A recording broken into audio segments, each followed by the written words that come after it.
The smell of roasted chicken filled the house. Evelyn Hart moved carefully around her kitchen, setting plates on the wooden table she had owned for nearly 30 years. That table had seen birthday cakes, family meetings, late-night tears, and celebrations of every kind. Tonight was supposed to be an ordinary Tuesday family dinner. Her son Liam sat quietly, scrolling on his phone. Across from him, Tessa, his wife, bounced their baby on her knee. Evelyn loved having them in the house. She had offered them 2 spare rooms more than a year ago when their rent went up and they couldn't afford their apartment anymore. It was supposed to be for 6 months, just enough time for them to save for their own place.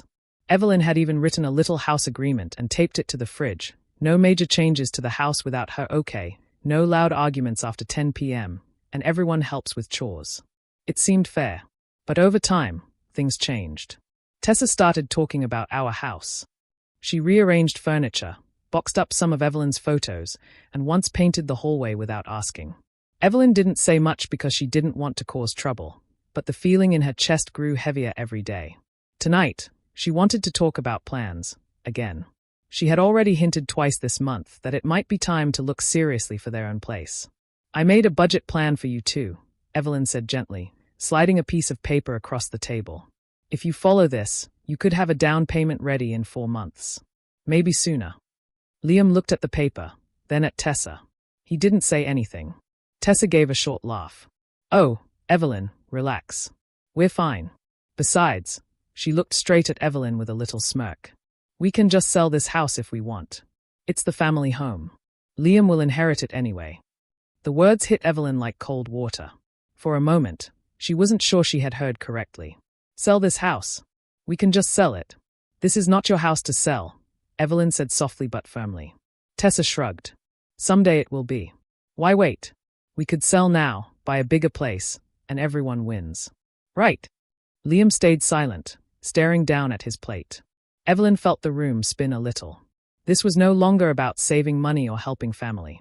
This was about control, about someone else deciding what should happen to the home she and her late husband had built together brick by brick. She stood up slowly, her chair scraping against the floor. "Excuse me," she said, her voice calm but shaking slightly. She walked to her study, closed the door, and took a deep breath. She had known Tessa could be pushy, but this crossed a line. Evelyn picked up the phone and called Mara, her longtime friend and realtor.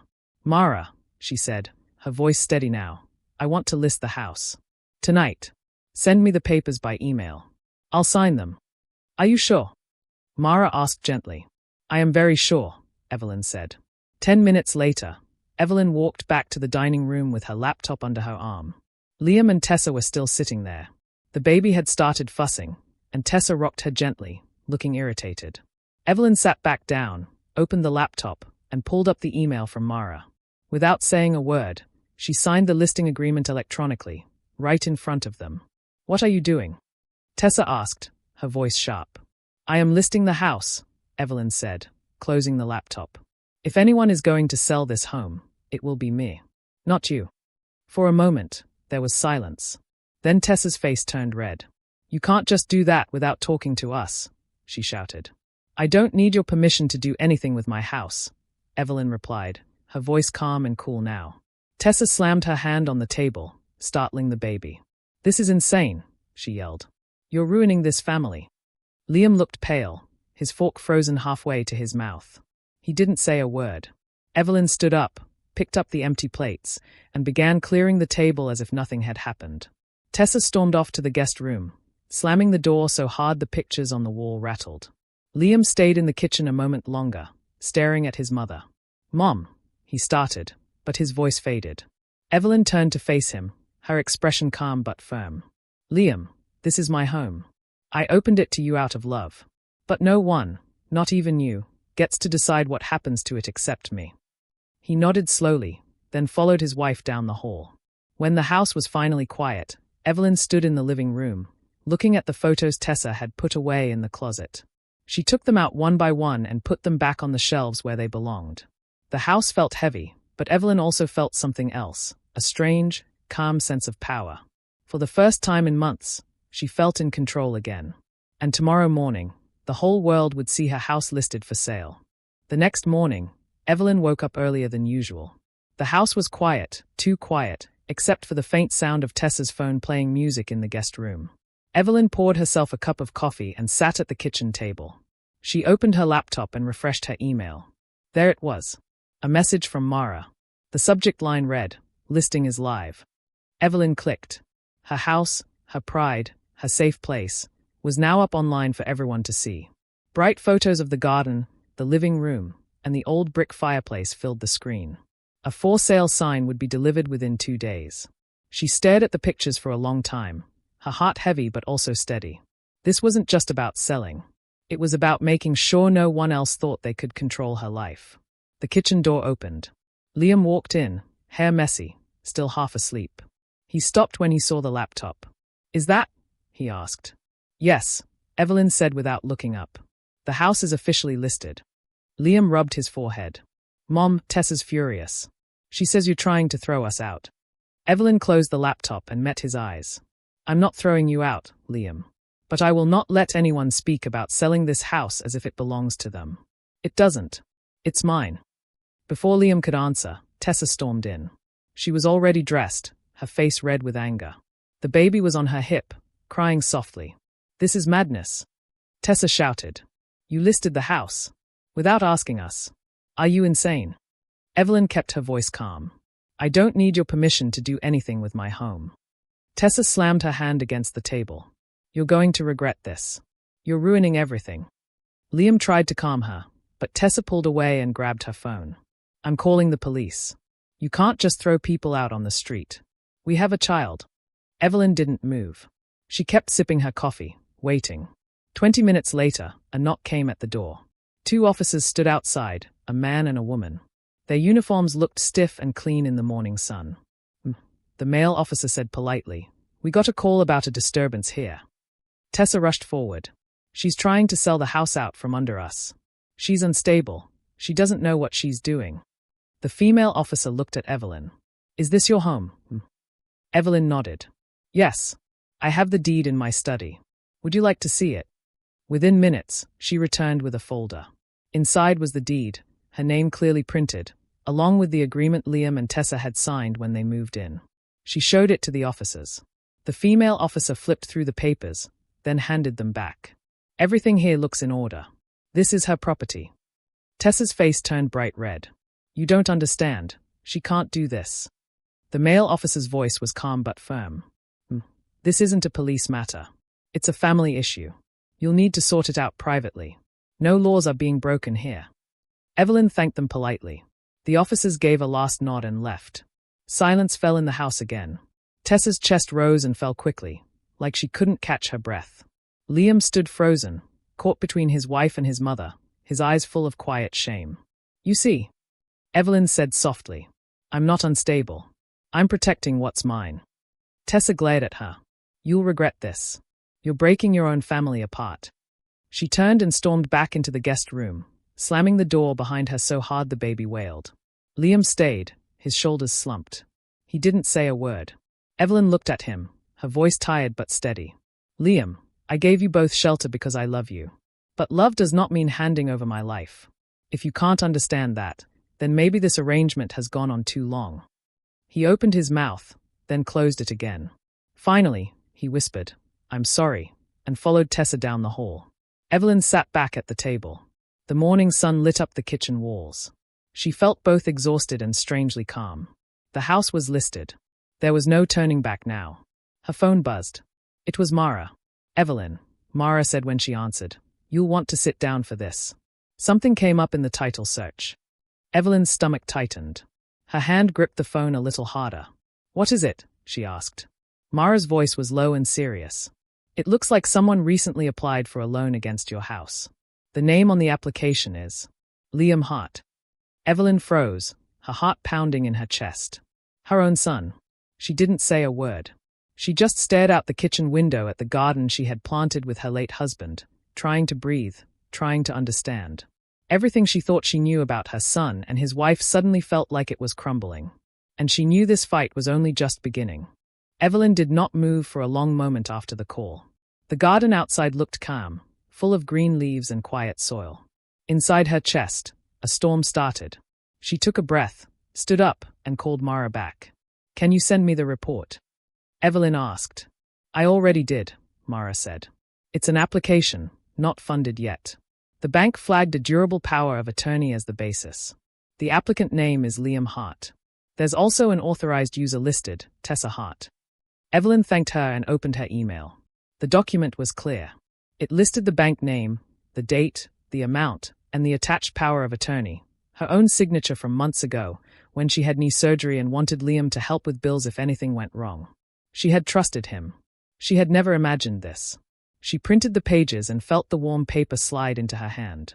Her fingers shook, but her mind was calm in a new way, cold, careful, steady. Liam, she called down the hall. Please come to the kitchen. Tessa, you too. They came together. Tessa crossed her arms. Liam kept his eyes low. Evelyn placed the papers on the table. I want you to explain this.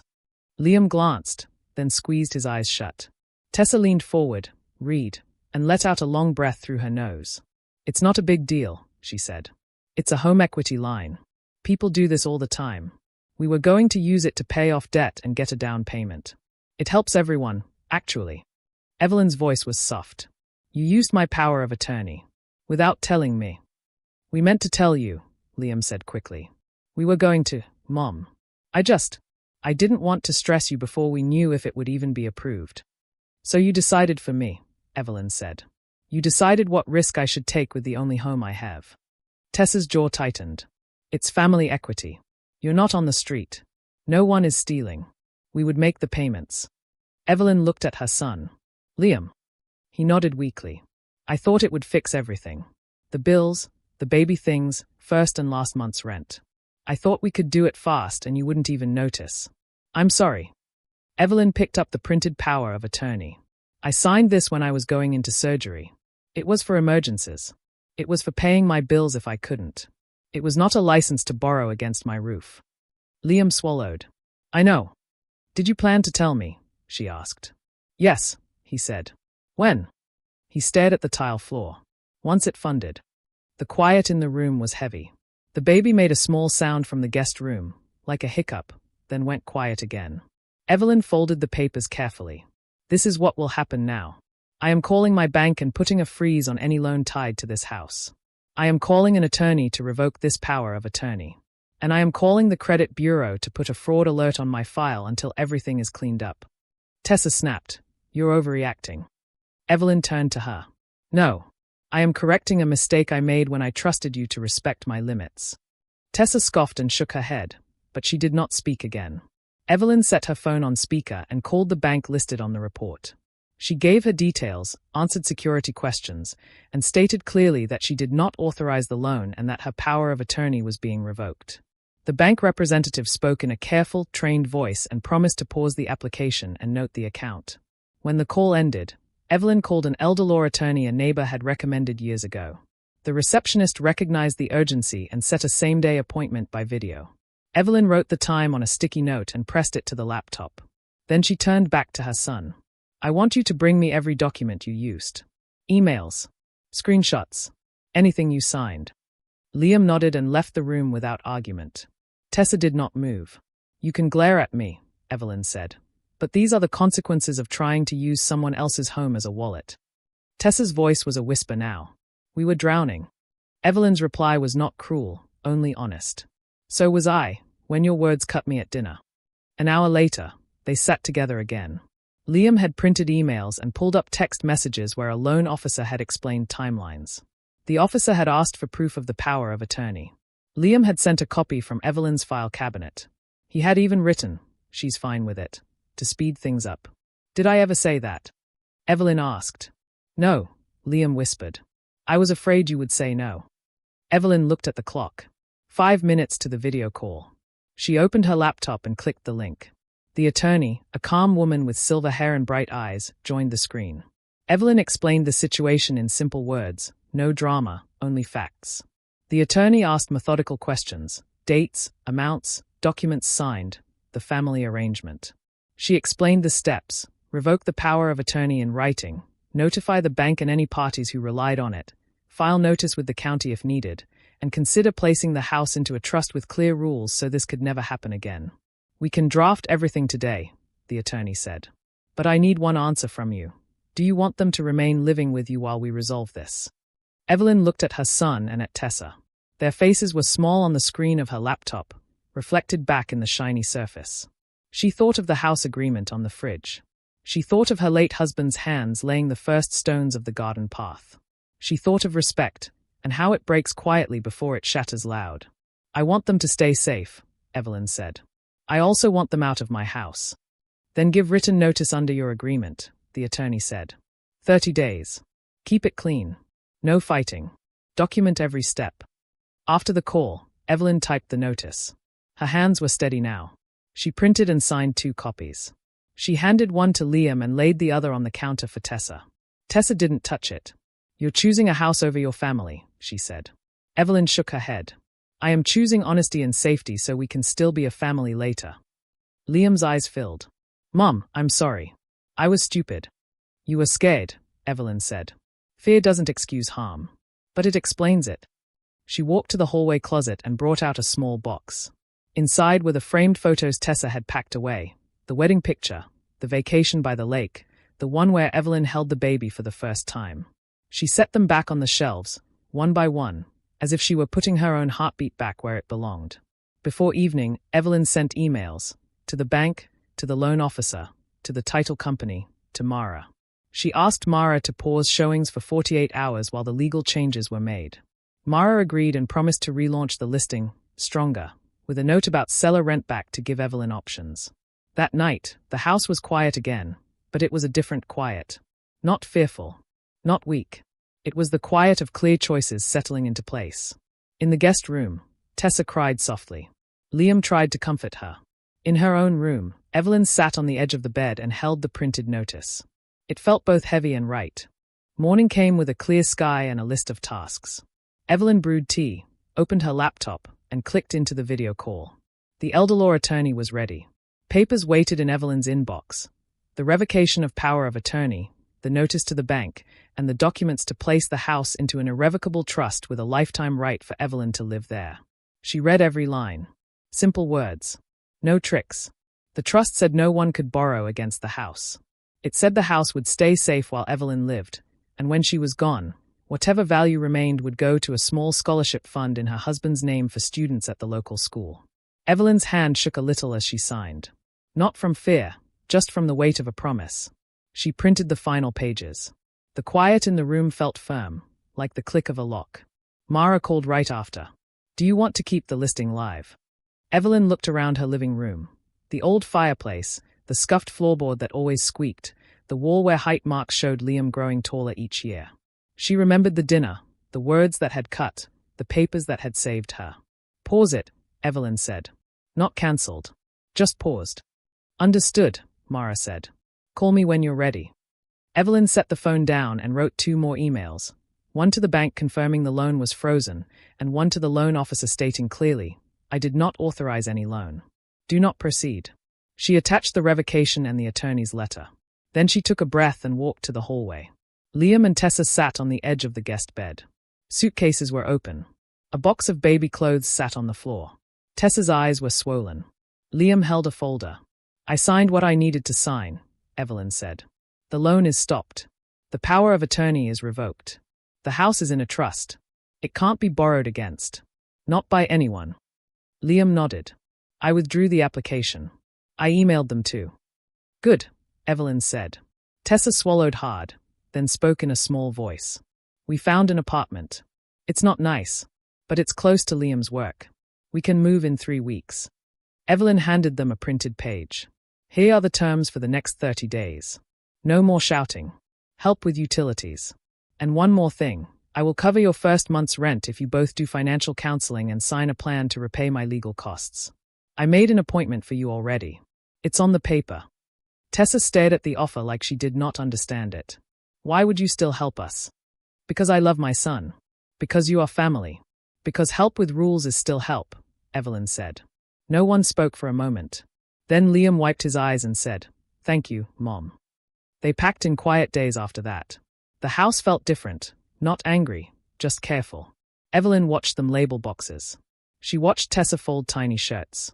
She watched Liam repair a cabinet door without being asked. They were trying. It did not erase what they had done, but it mattered. On Friday, Evelyn met them at the counseling office. She sat in the lobby with a book while they were inside. When they came out, Tessa's face was damp, and Liam's jaw was set with a new kind of resolve. They both signed the repayment plan. Evelyn tucked the paper into her folder. No speeches. Just progress. The shocking moment came the night before they moved. Liam stood in the living room, holding an old family photo, Evelyn, her late husband, and a small boy with missing teeth. He looked at his mother and said, "Will I ever inherit this house?" Evelyn did not dodge the question. "No," she said gently. "Not the house." Liam blinked. Tessa looked up, startled. Evelyn sat on the arm of the old sofa. "I changed my plans. The house goes to the scholarship fund after I'm gone. That is final. You will not inherit the building or the money tied to it." She let the words rest, then added, "But you will inherit something else. You inherit my time. My stories. Sunday dinner, if you want it. A grandmother for your child. Those are not small things. Those are the real things." Tessa pressed her lips together. For once, she did not argue. She picked up the baby and rocked gently. Liam nodded, slow and heavy, taking the truth in like a bitter medicine that might heal later. Move-out day was clean. No shouting. No last-minute scenes. Evelyn hugged her granddaughter by the doorway. She hugged Liam, then Tessa. "Take the slow cooker," Evelyn said. "It will save you money." Tessa surprised them both by laughing through tears. "Thank you," she whispered. The apartment was small, but when Evelyn visited a week later, it was tidy and warm. A cheap lamp made a soft circle of light on the floor. Liam had set up a tiny table. Tessa had taped paper stars above the crib. They handed Evelyn a receipt for the first counseling session and a calendar with the repayment plan dates circled. No excuses. Just proof. "Sunday?" Liam asked, almost shy. "Sunday," Evelyn said. Mara called again 2 weeks later. "Are you ready to relaunch the listing?" Evelyn looked out at her garden. The tomatoes were red. The porch needed paint. The house was quiet in the nice way again. "No," she said. "Take it down. I'll keep the trust, not the sign."